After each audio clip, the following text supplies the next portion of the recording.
Si Nika at ang kanyang ina na lamang ang natira sa kanilang pamilya. Dalawa silang magkapatid at galing sila sa masayang pamilya. Ngunit kamakailan lamang nang umuwi ang dalaga galing sa paaralan ay nalaman niya na lang na nasusunog na ang kanilang bahay. Hindi na umabot sa ospital ang kanyang ama at kuya at agad din itong binawian ng buhay. Samantalang ang kanyang ina naman ay marami ding galos, pero sa awa ng Diyos ay naagapan naman agad iyon.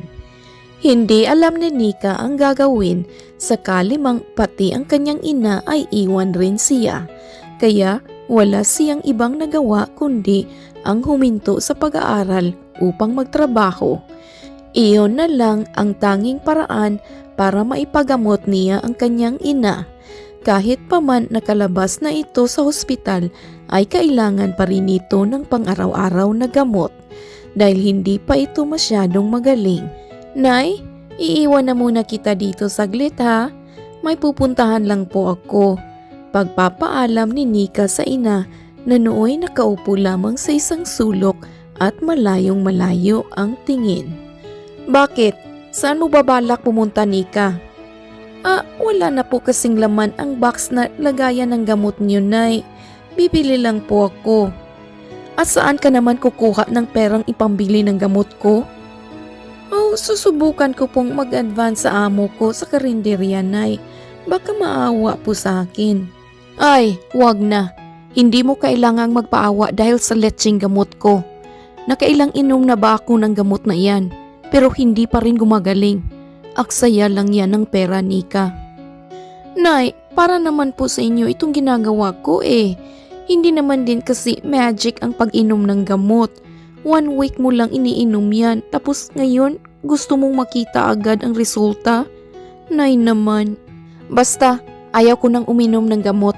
Nakalabas naman ako ng hospital, kaya ibig sabihin magaling na ako. Nakalabas lang po kayo sa ospital kasi nag-request na po ako sa doktor na dito ka na sa bahay magpapagaling. Alam mo namang wala tayong malaking halaga ng pera kapag nanatili pa tayo ng matagal doon. Inutang ko pa nga ang pinambayad ko kay Alea. Sino ba kasing may sabi sa'yo na dalhin mo ako sa ospital ha? Sana pinabayaan mo na lang din ako kagaya ng kuya at tatay mo na nasusunog na ang mga katawan sa loob. Ilang beses ko na po bang sasabihin sa inyo na wala akong kasalanan sa nangyari? Pagdating ko, nasa labas ka na, pati sina kuya at tatay. Kung nangdoon lang po ako sa kaganapan, Nay, mas una ko pa kayong sasagipin kaysa sarili ko. Naiiyak na wika ng dalaga.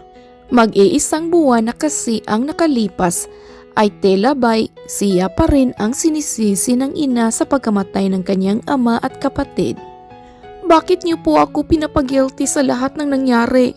Wala po akong kasalanan, Nay. Kakampi niyo po ako dito. Hindi kaaway. Muli niyang sambit.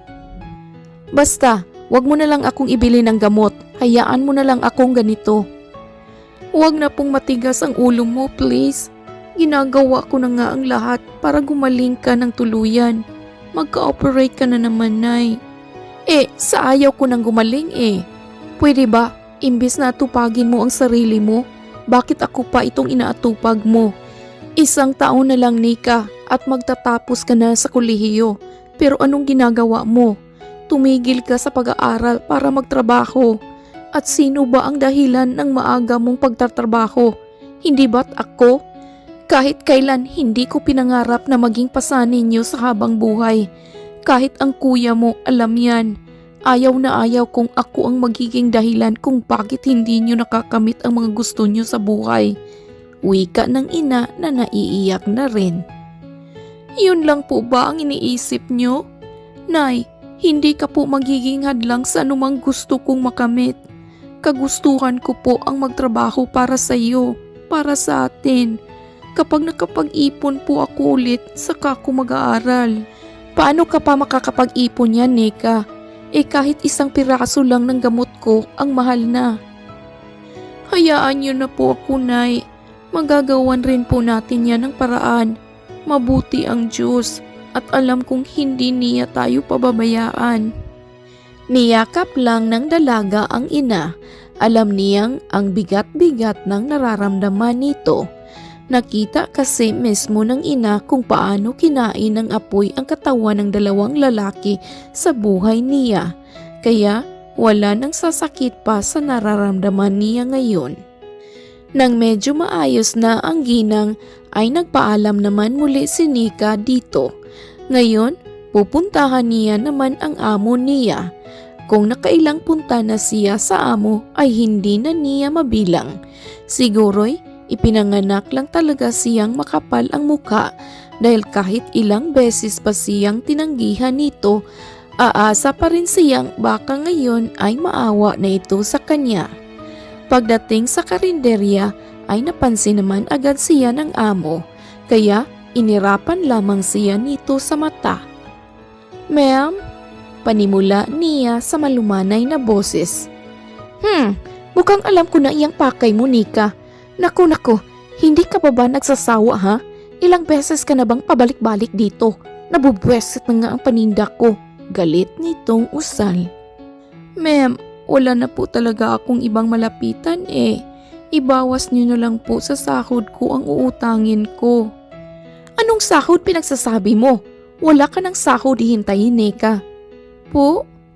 Mula noong pinili mong wag nang magpunta dito ay tinanggal na kita bilang kahera. Abay, hindi ako mag-a-adjust ha. Noong unay naiintindihan ko pa dahil galing kayo sa isang tradeya. Pero iyang hindi ka na nagpapakita dito? Naku, wag mo nang asahan na maiintindihan ko pa yon, Nika. Hindi ako kasing bait ng santo."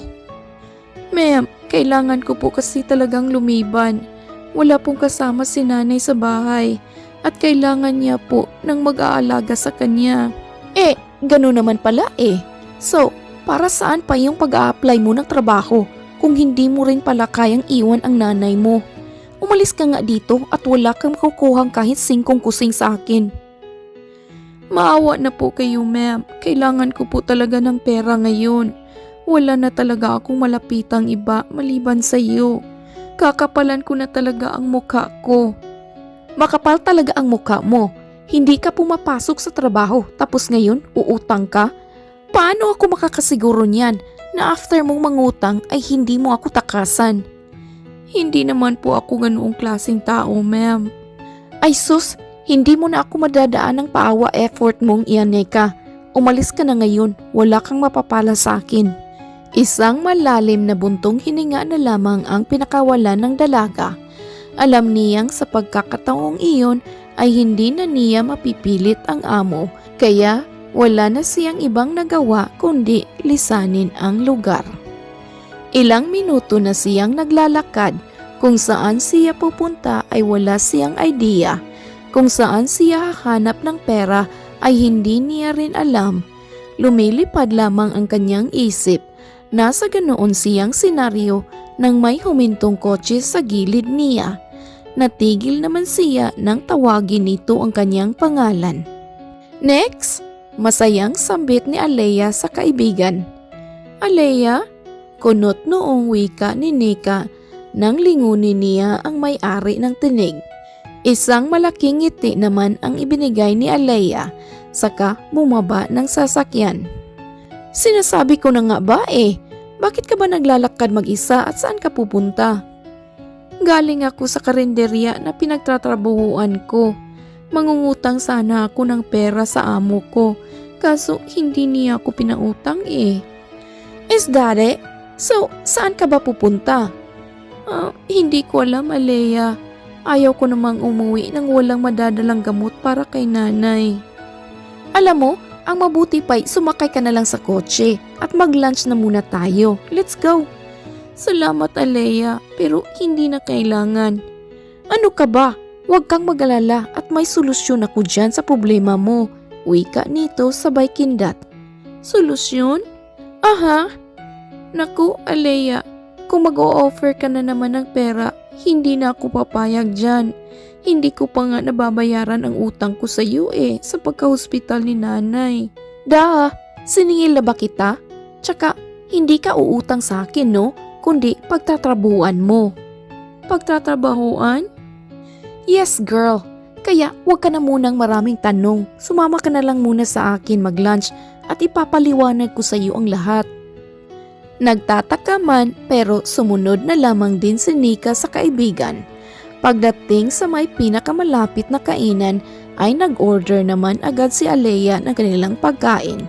Habang naghihintay ay saka palang binasag ng dalaga ang katahimikan. Alea? Yeah. Ano nga ba yung sinasabi mo sa akin kanina na pagtatrabahuan ko? Oh yeah, about that. Well, alam na alam ko naman talaga na kailangan mo ng pera ngayon. Kaya ikaw agad ang naisip ko. This job is so simple, Nex. And I know, kayang-kaya mo to. Ano nga kasi yun? Remember yung lalaki na crush ko? Sino? Si Thur ba? Natumbok mo. Alam mo naman din diba kung gaano ako ka-obsess sa kanya? Well, noong unang araw, nalaman kong ikakasal na pala siya sa girlfriend niya. Tapos, hindi ako papayag. Kung hindi ko lang rin siya makukuha sa pagpapakyut ko, Nika, mas mabuti pang huwag na rin siyang mapunta sa iba. Teka lang ha, at medyo hindi ko na gets ang palogic mo So, pipigilan mo ang kasalan nila? Yap, pipigilan ko at ikaw ang gagamitin ko. Ano? Sabi ko naman sa iyo, diba? Trabaho to. One day pagdadrama is equivalent to 100,000 pesos agad. I can give you the money now kapag pumayag ka lang. So, gusto mong pigilan ko ang kasal nila? Gosh, Alea, I don't even know that guy. Ang alam ko lang ay ang name niya at ang maliit na detalyeng sinabi mo lagi. Ni hindi ko pa nga siya nakikita in person Tapos gusto mong bayaran ako para manggulo? Hindi ka lang basta-bastang manggugulo, girl, dahil gagawin nating bongga ang eksena. Ha? What do you mean? Gusto kong sabihin mo sa lahat ng nandoon na buntis ka at si Thurb ang ama. What the? Alea naman, hindi naman yata ganoon kadali ang ipinapagawa mo. Hindi talaga madali, Nex, kaya 100,000 ang bayad ko. Pwede ko pa siyang dagdagan kapag nagustuhan ko ang performance mo bukas. Ha? Bukas na agad? Bakit hindi na lang kasi ikaw ang gumawa? You know naman, I can't do that. Kilalang kilala ako ng girlfriend niya at alam ng lecheng babaeng yun na gustong gusto ko si Thurb. Kaya kahit mamaus pa ako kakasigaw na buntis ako at si Thurb ang ama, hindi na sila maniniwala sa akin. So naisip kita. Think of it, Nika. Kailangan ng nanay mo ng pera para sa maintenance niya at kailangan mo din ng pera para sa tuition mo. Napaisip naman bigla si Nika. Kailangan niya nga ng pera pero hindi niya kahit kailan maiisip na sisirain niya ang isang relasyon dahil lamang sa matindi niyang pangangailangan. Bumalik siya sa sarili nang ilapag na ng waiter ang kanilang in-order na mga pagkain. I'll give you time to think next hanggang sa matapos tayong kumain. Bukas na ang kasalan yun. Kapag naman hindi ka pumayag, sa iba ko na lang ibibigay ang chance. Teka, bakit? Nakapag-isip ka na ba? Yun lang ba ang gagawin ko, Alea? Wala na bang iba? Yap, yun lang. Kapag naman sumagot ang kahit na sino doon, ikaw na ang bahalang gumawa ng alibay.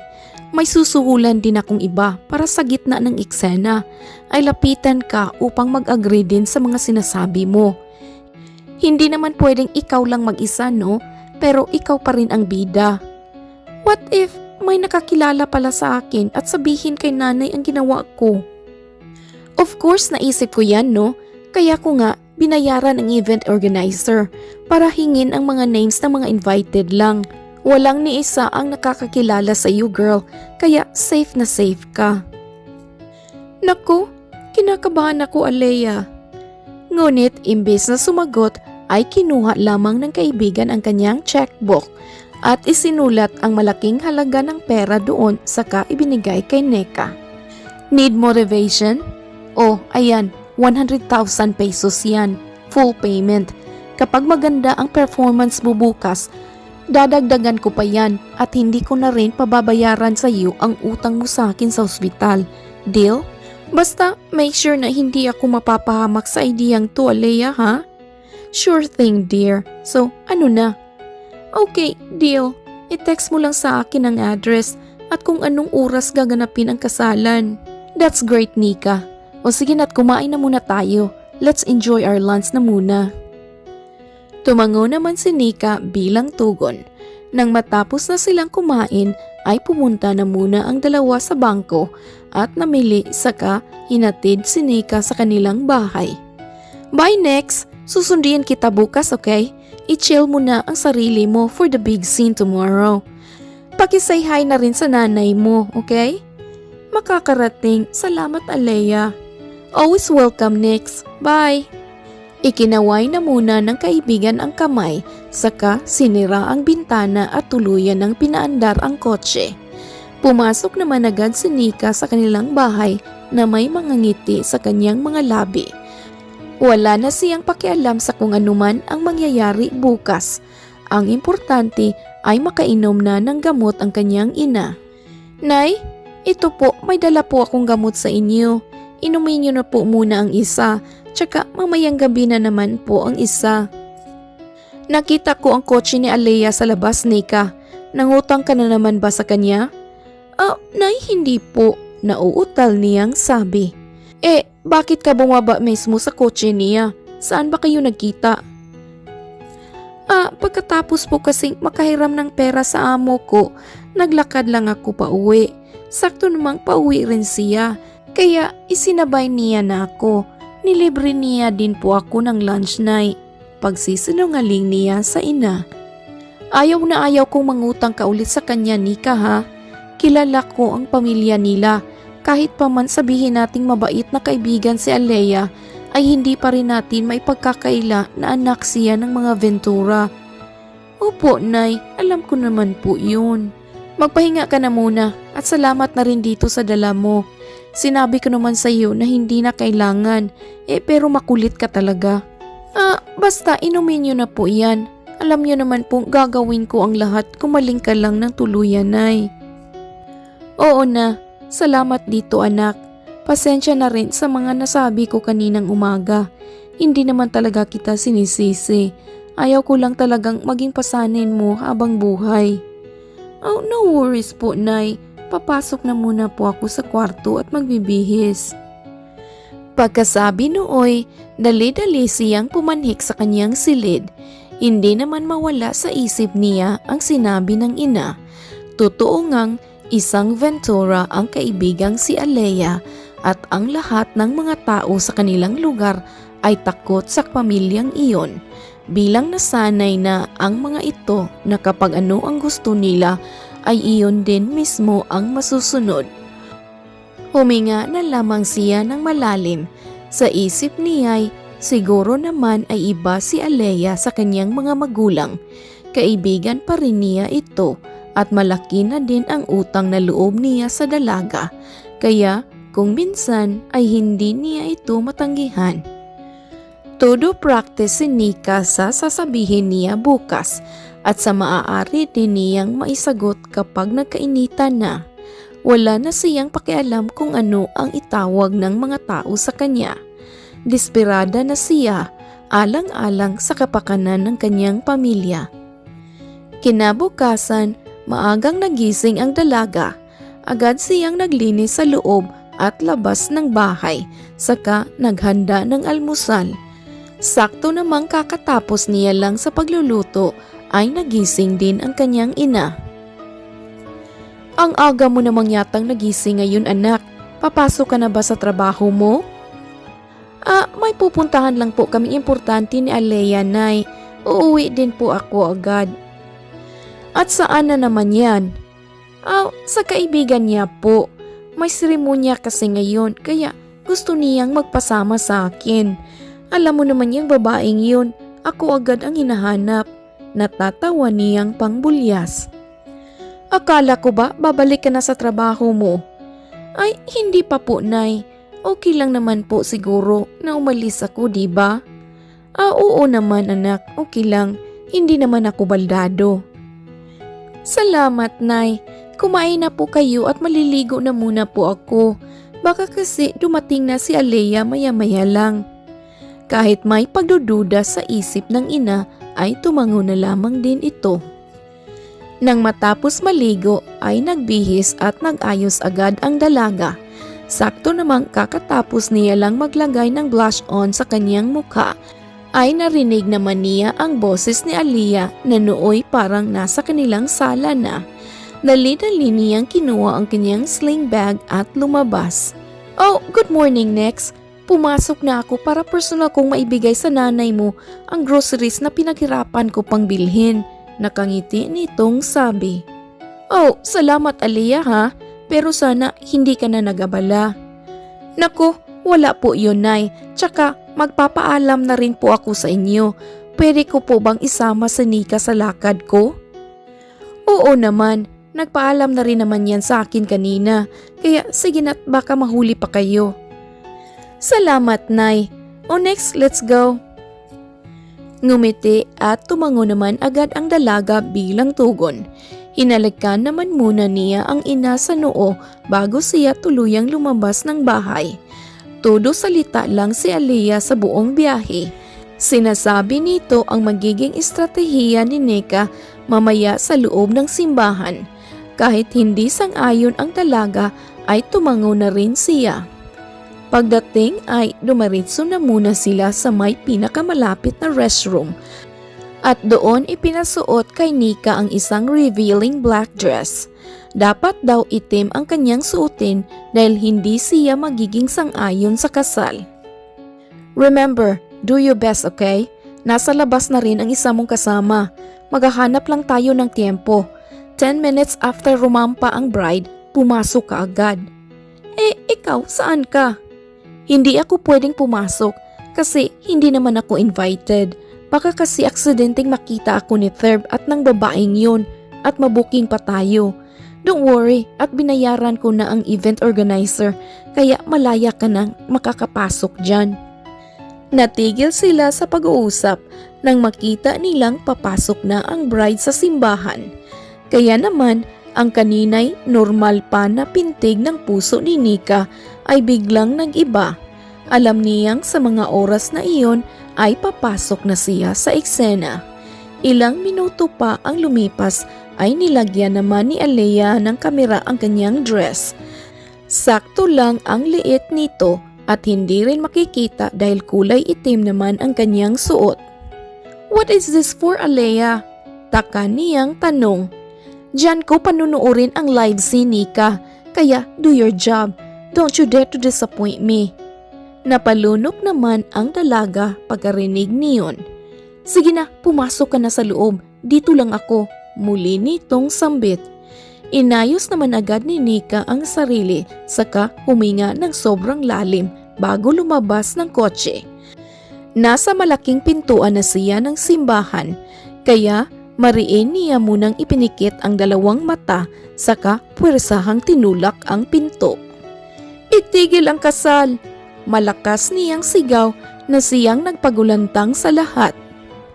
Nasa kanya na ang lahat ng matang naroon at tulad ng napagplanuhan nila ni Alea, hindi niya titingnan isa-isa ang mga bisita.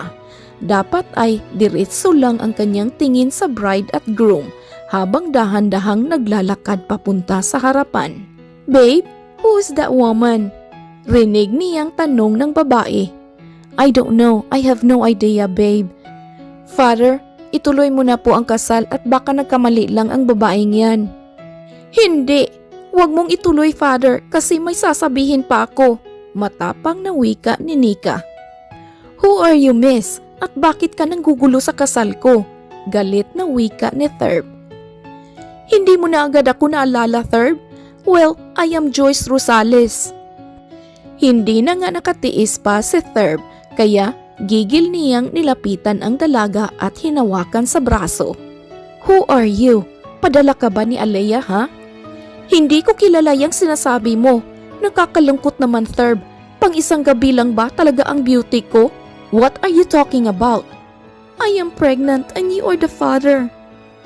Ang lahat ng nakarinig ay napanganga at nagsimula na ring mag-usap-usap. Lumapit na rin ang bride sa pwesto nila. Is it true? Thurb, answer me. Babe, look, wala akong alam sa sinabi niya. Ni hindi ko nga sila kilala eh. Pwede ba miss? Importanteng okasyon to sa buhay ko. Kaya kung kagaguhan man to, wala akong time para dyan. So, kagaguhan na pala ngayon ang umami ng totoo, Thurb? How can you not remember me? Ako lang naman ang dinala mo sa private room ng bar last month noong lasing ka, diba? Noong unay, winalang bahala ko lang. But after ko malaman na buntis ako, ay hindi naman ako papayag na mapakasal ka sa iba. Kinakabahan man ang dalaga nang sabihin niya ang mga katagang iyon, pero hindi niya iyon ininda. Totoo naman din kasing nalasing si Thurb sa bar at sinamahan siya mismo ni Alea sa isang private room. Pero bukod doon, wala nang ibang nangyari. Dagdag na lamang sa templa ang mga salitang nasabi ni Nika para magbukang kapanipaniwala ang lahat. Natahimik ka yata. Naalala mo na ba ako? Muli niyang sambit. Thurb, totoo ba? Ikinama mo siya? Naiiyak na wika ng bride. I don't know, babe. Wala akong maalala. How about ang nagbar ka? Totoo ba yun? Yes, pero isang beses lang yun. I was so depressed that time. I'm sorry. Isang malakas na sampal ang dumampi sa mukha ni Thurb. Nagulat naman si Nika sa nasaksihan. Kitang-kita niya ang hinanakit sa mukha ng babae. Naaawa na siya dito pero hindi niya pwedeng bawiin ang mga sinabi kaya papanindigan niya na lamang ang lahat. Bumalik lamang siya sa ulirat nang makitang nagmamadaling lumabas ang bride ng simbahan. Nasundan na rin naman ng kanilang mga pamilya. Binalingan naman ng tingin ni Nika si Thurb at naupo na ito sa kakaiyak. Doon pa lang ay alam na niyang malaking pinsala ang nagawa ng kasinungalingang dala niya. Nang hindi niya na matiis ang kaganapan sa loob ay dali-dali na siyang lumabas pero nasundan naman agad siya ni Thurb. You, how dare you ruin my wedding? Kitang-kita ni Nika ang pagtagis ng bagang kaharap kaya doon na siya kinakabahan ng husto. Is it true na may nangyari sa ating dalawa na nabuntis kita? Sana ako na lang mismo ang sinabihan mo, hindi iyong dito mismo sa kasal ko. Look, Thurb, ginawa ko lang na I don't even know who the hell are you. Ni hindi nga kita maalala eh. Kaya ko namang sustintuhan ang anak mo. Anak natin, Thurb. Baka nakakalimutan mo. Tayong dalawa ang may gawa nito. Sa tingin mo ba, ginusto ko rin ang nangyari sa atin? Hindi rin naman kita kilala eh. Yun naman pala eh. What's the point of that scene?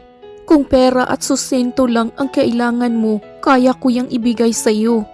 Please, bawiin mo ang sinabi mo sa fiancé ko. I love her. Naaawa man, ngunit mas panindigan ni Nika ang magsinungaling, lalo pat nakatanaw lang mula sa di kalayuan si Alea. Hindi ko gagawin yan. Bakit ko naman babawiin? Totoo naman ang lahat ng sinabi ko. Ayoko lang na kapag lumaki na ang anak natin ay malaman niyang may iba ka palang pamilya. Kaya ayaw kong magpapakasal ka sa iba. What? So gusto mong sa'yo ako magpakasal? Ganun ba? Hindi rin. Ayokong magpakasal sa lalaking hindi ko mahal. Ang gusto ko lang na manatili kang single. Hindi na kita ipo-force sa magpakasal sa akin just because I am pregnant. Ayaw ko lang na pagdating ng panahon, maging complicated pa ang lahat. Sorry kung nagulo ko man ang kasal mo. I am only doing this for our baby. Aalis na ako. Yun na yun? After mong guluhin ang araw ko at matapos mo akong ipahiya sa lahat ng tao, ay aalis ka na agad? What do you want me to do then? Manatili dito sa simbahan? I won't do such thing, Thurb. Kaya kung ako sa'yo, umuwi ka na lang sa inyo at doon ka mag-iiyak, okay? Pagkasabi nooy, agad na siyang naglakad palayo kay Thurb. Alabay lang ang lakad na ginawa ni Nika. Nang makaliko na siya ay agad siyang nagtago sa may halamanan habang hinihintay ang pag-rescue ni Aliyah. Ilang sandali pa'y dumating na nga ang kaibigan kaya dali-dali na siyang pumasok sa kotse nito. "Wow, bongga!" Nakangiting wika ni Aliyah habang mabilis na pinaharurot ang sasakyan. "Akala ko ba may kasama ako? Naman, ready to show up na din siya kanina kaya lang pinigilan ko siya. Nakita ko kasi na hindi mo na kailangan ang tulong. But don't worry, binayaran ko naman siya kahit hindi ko siya nagamit for today. Pero in fairness ha, masyado mong ginalingan kanina. Paniwalang paniwala mo ang letseng babaeng yon, nabuntis ka nga. Ha? Naaawa nga ako sa kanila eh. Wala namang katotohanan ang lahat ng mga sinasabi ko. Patutulugin kaya ako ng konsensya ko, Aliyah? Naman, lalo pat malaman mo na dagdagan ko pa ng another 50,000 pesos ang payment mo, o diba? Napangiti naman ng bahagya si Nika. Sobrang laking bagay na rin iyon para sa gamot ng nanay niya at sa pag-aaral niya sa susunod na SEM. Gustuhin niya mang humabol sa klase pero hindi na pwede dahil masyado na siyang maraming na-missed. Nakapagpaalam na rin naman siya sa kanyang mga guro na hindi na lamang siya magpapatuloy kaya sa second SEM na lang ulit siya magpapa-enroll. Transfer naman agad ni Aliyah ang pera sa bank account ni Nika. Gusto po sana ng kaibigan na mag-celebrate pa sila pero umayaw na ang dalaga at nagpasyang uuwi na lang siya. Kaya wala na rin nagawa pa si Aliyah kundi ang ihatid si Nika sa kanila. Pagdating ay agad namang pumasok si Nika sa kanyang silid at nagbihis. Pero habang nagbibihis siya ay nakatingin rin siya sa sariling refleksyon sa salamin. Sumasagi pa rin sa isip niya ang mukha ng bride at ni Thurb kanina. Alam niyang mali ang ginawa niya at alam niya din na labis niyang nasaktan ang dalawa. Bumalik siya sa wesyo nang katukin ng ina ang pintuan ng kanyang silid. "Nay?" Wika niya nang mapagbuksan niya ito ng pinto. "Balisa ka yata anak, hindi ka na nakapagmano sa akin pagdating mo ah," natatawang sabi ng ina. "Ay, sorry po nay, may naiisip lang po kasi ako eh." "Bakit? Ano bang iniisip mo? Pwede mo bang ibahagi sa akin para mabigyan natin ng solusyon yan?" Hindi naman po importante nay. Kumusta naman ang lakad niyo ni Aliyah?" Okay naman po nay," nauutal nitong sabi. "May gusto ka bang sabihin sa akin?" Wala naman po, Nay. Bakit?" "Wala lang. Baka lang naman may gusto kang sabihin. Sige na't magpahinga ka na muna. At babalik na rin ako muna sa pagtatahi ko." Isang pilit na ngiti naman ang pinakawalan ng dalaga, saka muling isinara ang pintuan ng kanyang silid. 3:00 na ng madaling araw pero hindi pa rin siya dinadalaw ng antok. Ito na nga ba ang kinatatakutan niya? Si Aliyah na siyang pasimuno ng lahat ay payapa ngayon natutulog, samantalang siya nagigilty pa rin at hindi makatulog. Ngunit sa kabila nooy, pinilit niya pa rin iwaksi sa isip ang nangyari kanina at napagtagumpayan niya naman iyon dahil sa wakas ay nakatulog rin siya. Ilang araw na nang hindi napapakali si Nika dahil sa nangyari. Ang dami nang pumapasok na negatibo sa isipan niya. Hindi na rin siya nakakakuha ng sapat na tulog dahil lamang doon. Nahalata naman agad ng kanyang ina ang kanyang pagkabalisa kaya nagtanong na ito. "Anak, ayos ka lang ba?" Panimula nito. "Opo, Nay. Bakit niyo naman po natanong?" Napapansin ko lang kasi na ilang araw ka na nawala sa sarili mo. Idagdag mo pa ang eye bags mo. May problema ba?" "Nay, kasi medyo seryoso po ito eh."